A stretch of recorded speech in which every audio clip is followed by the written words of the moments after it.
Bismillahirrahmanirrahim. Assalamualaikum warahmatullahi wabarakatuh. Waalaikumsalam warahmatullahi wabarakatuh. Good morning, everyone.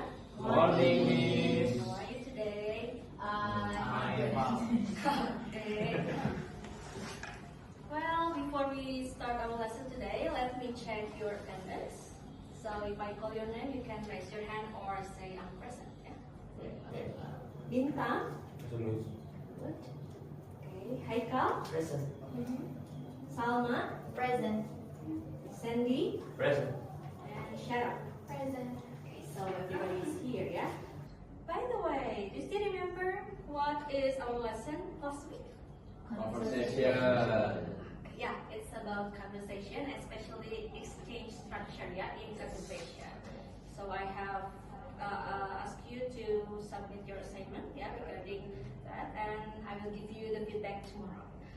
Well, and for today's lecture, the topic is still related to conversation, but it focuses on cooperative principle. Yeah, I think some of you have checked on your syllabus.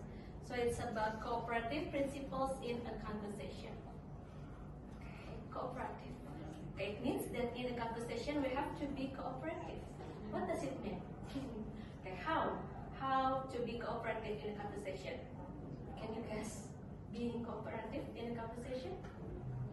Bekerja sama itu kira-kira gimana sih? Bareng-bareng. Bareng-bareng. Ya, bareng-bareng gitu ya. Nah, actually ya, being cooperative here is related to the rules. So actually, maybe we are not aware yet that in a conversation there is a rule that we follow.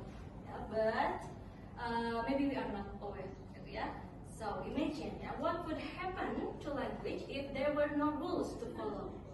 Maybe these statements will be acceptable for you. For example, I ask you, "Hi, when are you?" Is that acceptable? No, ya. It is meaningless. Kapan kamu? Itu nggak ada artinya, gitu ya. And then the second one, cars are typically made from woods. Is it acceptable? No. No, yeah. So in language, so it's not only about grammatical things because it is grammatically correct, but it is logically unacceptable, right? Yeah, because we know that cars are not only made from metal, for example. And the third one, there is the competition. How was the movie? And the answer, well, the popcorn was good. Is it relevant? No. No, that's irrelevant answer, yeah. So basically we follow some rules in our daily conversation. And in linguistics, yeah, in pragmatics especially, this rule is called as cooperative principle. So basically we are cooperative yeah, with our speaking partner. And this principle is firstly introduced by Grice in 1975. Okay, and there are also sub-principles. Nah, tadi ada cooperative principles and there are also sub-principles.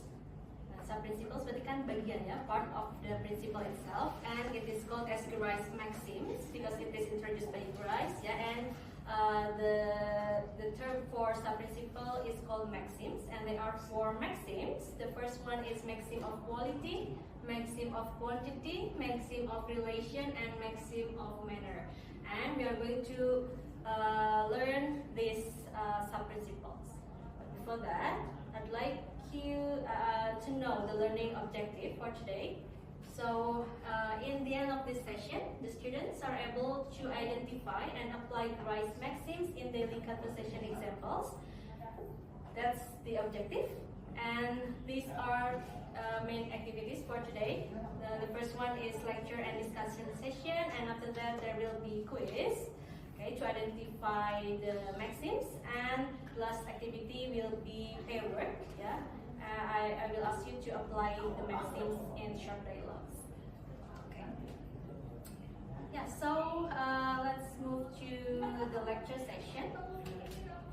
The first one is maxim of quality. Maxim of quality. So, to follow this maxim, it means that in your conversation, you cannot lie. You have to deliver the truth, only the truth to your speaking partner. Yeah. Do not say what you believe to be false, or don't lie.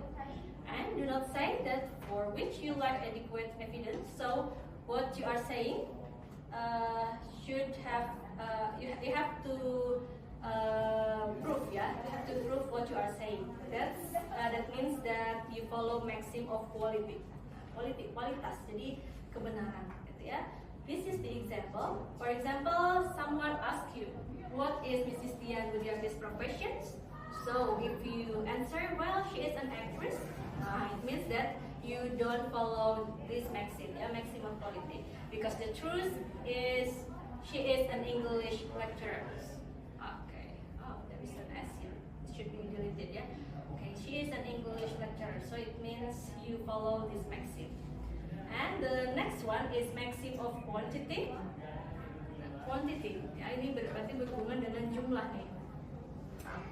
Okay, don't say too little and don't say too much. So to follow this maxim, it means that you have answered as informative as it is required. Jangan terlalu banyak, jangan terlalu sedikit. Now, let's see the example. What is Mrs. Tian Budiarti's profession? Nah, if you follow this maxim, the answer is she is an English lecturer. That's enough. But if you answer, for example, the second one, she is an English lecturer. She teaches pragmatics for 6th semester students, translation and speaking for 2nd semester students, and interpreting for 4th semester students. That's too much. So it doesn't follow the maxim of quantity. Yeah, oversharing, gitu kan? Iya, iya. Okay. The next one is maxim of relation. As the name suggests, relation, so your answer should be relevant with what is being questioned. Why do you learn English, for example? Maybe you can say, I learned it because I want to be able to speak English. But if you answer, I will never hurt you again, that's irrelevant, ya, gak nyambung. Gitu. Oke, itu sesuai maksud. Iya. And the next one, the last one, is maxim of manner. Manner itu kan cara, ya. So it is expected that in your conversation you can answer or say clearly, ya, not ambiguous, tidak ambigu. Jadi sejelas mungkin, gitu ya. Okay, for example, there is someone asking, is there a gas station around here? There are 3 answers here. Which one is following the maxim of manner? Yang pertama misalnya, yes, somewhere near the theater. Adalah di situ dekat bioskop gitu. Yang kedua, ya, next to the green school over there, di pinggir sekolah hijau di sana. Yang ketiga, bisa ada, bisa enggak. Which one is following the maxim of manner? The second one. The second one. Okay, that's right. So it is clear and not ambiguous, ya. Yes. Okay. So actually, we follow this maxim in our daily conversation to be able to have clear conversation with your speaking partner. But sometimes we also violate the maxim. Kita juga kadang-kadang memang melanggar maxim sih. Pernah nggak? For example. Okay, nah, in conversation, a speaker may not be able to obey the rules of cooperative principle for a reason. Now, this is an example. Dad, where is mom? Say the son. And then the dad say, mom is gone and on little vacation because she needs a rest. Itu kan berbohong nih konteksnya, karena kenyataannya the mom is gone away to decide if she wants to divorce or not. There is a reason behind the lying, ya. Jadi ada alasan kenapa bapaknya harus berbohong, ya, supaya anaknya nggak tahu bahwa mereka sedang dalam perselisihan, for example. Okay. And another example. For example, Sandy is coming late and I say, Sandy, pagi-pagi banget datangnya. Padahal kan itu sedang menyindir. Nah, itu, that's the purpose, ya. Tujuannya adalah menyindir Sandy, gitu ya. Makanya di sini the response from the student is, sorry ma'am, it won't happen again.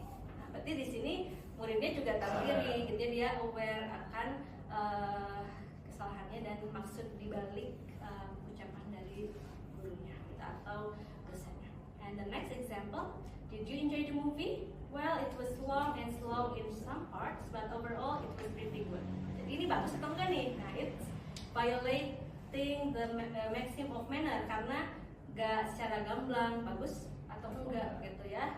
Nah, kemudian yang kedua berarti violating maxim of apa? Ketiga. tadi. Maxim of the quality juga kan itu tidak sesuai ya, berarti berbohong mengatakan yang tidak sebenarnya, karena yang sebenarnya kan the student is coming late. Okay. Any questions? That's the end of the topics, the lecture. So, Jessica, you have any questions? Yes, miss. Okay, Salma. Can maxims overlap, like violating both quantity and manner? Oh, yes, sure. Maxim can be violated more than one in one utterance. Ya, for example, misalnya Sandi ngomong, Ibu, saya pasti jadi juara 1, misalnya gitu ya. Terus jawaban saya, instead of langsung iya kan, my answer is, iya buaya juga bisa terbang. Misalnya. Nah, 1 itu nggak nyambung, it's irrelevant kan. Yang kedua, saya berbohong ya, it's buaya kan nggak bisa terbang. Artinya apa? But what is the reason behind that? What is the implication? Artinya nggak mungkin saya juara 1 gitu kan. That's an example of overlapping maxim. Yeah, so there are 2 violating there. The first one is violating maxim of quality, ya, quality karena saya berbohong karena buaya tidak bisa terbang. And the second one violating the maxim of relation. Ya, karena nggak nyambung jawabannya. Iya. Ya kan? Kalau nyambung kan saya langsung aja jawab, oh iya, oh atau enggak gitu ya. Any other questions? Okay, Sharon, please. Yes, what if someone always violating maxim? Are they a bad communicator? Oh, good questions. Okay, if someone always violates the maxim, are they bad communicators? Not always like that, yeah. Because tadi it depends on the purposes. If someone has a goal, for example, to give sarcasm statement or to give humor or to be polite, yeah, it means that the person is very skilled communicator, ya. Bisa durable, justru itu canggih gitu ya kemampuan komunikasinya kalau ada tujuannya. So if it is intentional, that's actually good gitu ya. But if it is intentional, misalnya selalu gak nyambung nih tiap diajak ngobrol, pernah gak punya teman yang hahaha gitu ya tiap diajak ngobrol, nah maybe that person has a weak pragmatic awareness gitu. Jadi tergantung tujuannya, apakah intentional or unintentional, or tergantung effect terhadap listener. Yeah, that's the point. Okay. Is there any other questions? Okay. Thank you. So, if there's no other questions, I think it's time to access quizzes. Okay. So please, you can access quizzes on your phone. I want to know your understanding so far. It's about identifying the maxim. So you can join my join myquiz.com and you can enter this code 405485. Okay, I will start.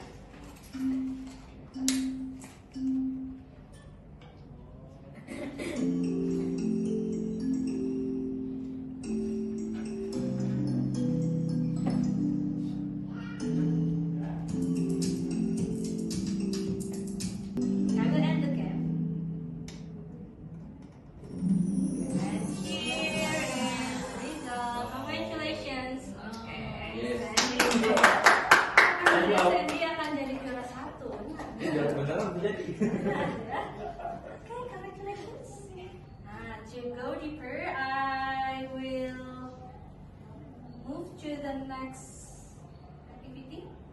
Just to remember, the next activity is pair work activity. Okay, so in pairs, I want you to create 2 short dialogues. Now, one dialogue follow all of the rice maxims: quantity, quality, relation, and manner. And the second dialogue, make one that violates at least one of rice maxims, and make sure the violation is intentional. Okay, is it clear? Yeah. Okay, so you can choose your partner. Maybe you can be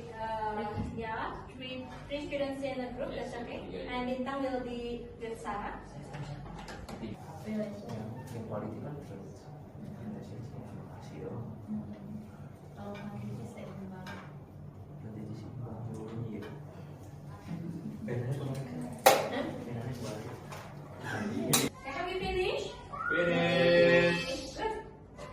we almost run out of time for the session, so I will check your assignment, your task, maybe in the next week, okay?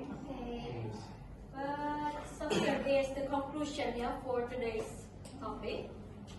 In daily conversation, people do not talk randomly, yeah, because we basically follow some rules to communicate, and the rule is called cooperative principle in linguistic field, yeah, and it means that both the speaker and the listener should work together to understand each other. Yeah, so that's the conclusion for today's session. Okay, before we end today's session, I want to do a little reflection. So I want to ask you, how did today's class make you feel? Okay, it's fun. Thank you. It's Great so far. hot. How do you feel, Sandy? Jadi tahu banyak hal. Oh, nice. Thank you. Jadi makin penasaran lagi. Okay, you are still curious. Okay, good. Yeah. Fortunately, next week the topic is still the same. We are going to go deeper, yeah, on this topic, and you are going to have more dialogues to be analyzed. So, yeah, hopefully you can understand better next week. Okay, so yeah, that's all for today. Thank you very much for coming. See you next week. Wassalamualaikum warahmatullahi wabarakatuh. Waalaikumsalam warahmatullahi wabarakatuh. Thank you. Jadi